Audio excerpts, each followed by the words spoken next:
Good morning, students. Today we will discuss limitation of company organization. आज जो है company organisation जो है इसके बारे में डिस्कस करेंगे। यानी कि कंपनी जो है इसकी है कंपनी है जो यानी कि हमारा जो है लिमिटेशन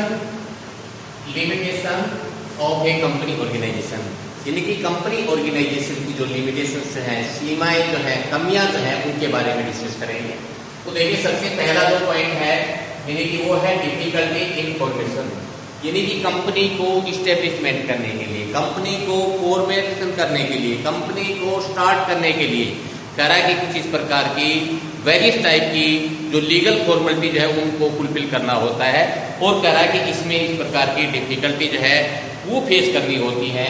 क्योंकि करा कि कंपनी जो है फॉर्मेशन के लिए हमें जो है मेनली जो इस प्रकार के डॉक्यूमेंट्स है वो तैयार करने होते हैं, जिसमें क्या है मेमोरेंडम एसोसिएशन है, आर्टिकल एसोसिएशन है, प्रोस्पेक्टस है, इनको इस प्रकार से तैयार किया जाता है। और इसको करा कि तैयार करने के लिए कुछ इस प्रकार के टाइम और मनी जो है वो स्पेंड होता है, इसलिए इसको कंपनी जो है फॉर्मेशन को करने में कुछ इस प्रकार की डिफिकल्टी आती है। एक ऑर्डिनरी जो पर्सन है, कुछ सामान्य जो व्यक्ति है, करा कि इस डिफिकल्टी से डर करके, इसको महसूस करके, इसकी यानी कि इस समस्या को देखते हुए, इस प्रॉब्लम को फेस नहीं कर पाने के कारण जो है कंपनी जो है उसको फॉर्मेशन नहीं करते, इसको स्टेब्लिशमेंट नहीं करते। दूसरा जो है लैक ऑफ सीक्रेसी, यानी कि हमारे जो सोल प्रोप्राइटरशिप है, पार्टनरशिप है बेटा, उसमें क्या है सीक्रेसी मेंटेन रहती है, क्योंकि वो अपने अकाउंट्स के बारे में किसी अदर जो मेंबर्स है, आम पब्लिक है, उनको इस प्रकार से यानी कि पब्लिश नहीं करते।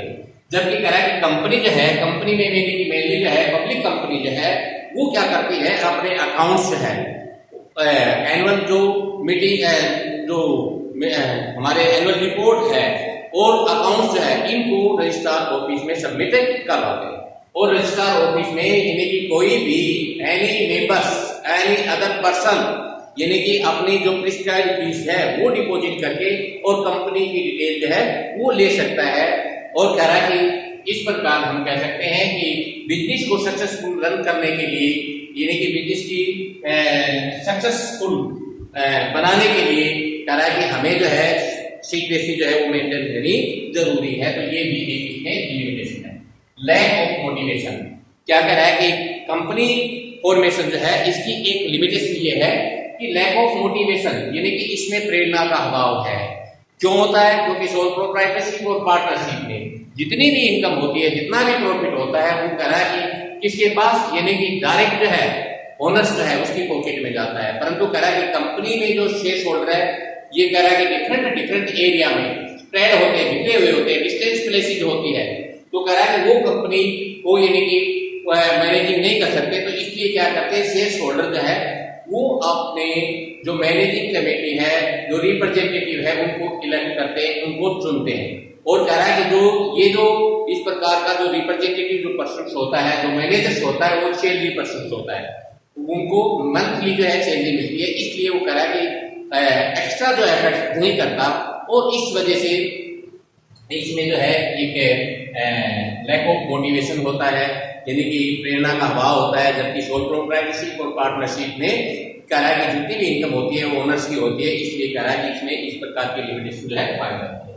कह रहा है कि एक्सेसिव गवर्नमेंट कंट्रोल, क्या कह रहा है इसमें एक्सेसिव गवर्नमेंट कंट्रोल। कह रहा है कि सोल प्रोप्राइटरशिप पार्टनरशिप जो है इसमें गवर्नमेंट जो है इसका कोई भी इंटरवेंशन नहीं होता, किसी भी प्रकार का कंट्रोल नहीं होता, किसी प्रकार का कोई रेस्ट्रिक्शन नहीं होता। जबकि कह रहा है कि कंपनी जो है इसमें कह रहा है कि इस प्रकार की गवर्नमेंट जो है उनका इंटरवेंशन ज्यादा होता है। गवर्नमेंट जो है इसमें क्या है, इसके जो एनुअल रिपोर्ट है, अकाउंट जो है वो यानी कि चेक करती है, ऑडिट जो है वो करती है, यानी कि इसकी अथोराइज कैपिटल जो है वो चेंज करती है, रूल रेगुलेशन जो है वो यानी कि टाइम टू टाइम जो रूटीन पे रहती रहती है। इसलिए कह रहा है कि इसमें गवर्नमेंट जो है यानी कि अत्यधिक सरकार का जो नियंत्रण रहता है, हस्तक्षेप रहता है, ये भी एक लिमिटेशन है। डिले इन डिसीजन, कह रहा है कि कंपनी जो है इसमें जो डिसीजन लिया जाता है वो अननेसेसरी डिले हो जाता है। इट मींस क्योंकि यहाँ जो है डिसीजन लेने से पहले जितने भी शेयर होल्डर हैं उनकी एक जनरल मीटिंग ली जाती है और उसमें एक रेजोल्यूशन जो है पास किया जाता है, उसके बाद जो है फाइनल डिसीजन लेते हैं। कह रहा है कि तब तक जो है प्रॉफिट की जो अपॉर्चुनिटी है वो हमारे हाथ से निकल जाती है, जबकि सोल प्रोप्राइटरशिप और पार्टनरशिप में इस प्रकार का नहीं होता और वो निश्चित रूप से इसका एक बेनिफिट उठाते हैं, जबकि कंपनी में इस प्रकार का जो है पॉसिबल नहीं है। नेक्स्ट है होलोग्रिक मैनेजमेंट। कह रहा है कि कंपनी जो है इसमें क्या कहते हैं हम, डेमोक्रेटिक मैनेजमेंट होता है। डेमोक्रेटिक मैनेजमेंट कैसे होता है, क्योंकि इसमें जो भी इसका रिप्रेजेंटेटिव है, जिसको हम board of director, managing director के नाम से जानते हैं, कह रहा है कि इनको जो शेयर होल्डर है उनके द्वारा इलेक्ट किया जाता है, उनके द्वारा चुना जाता है।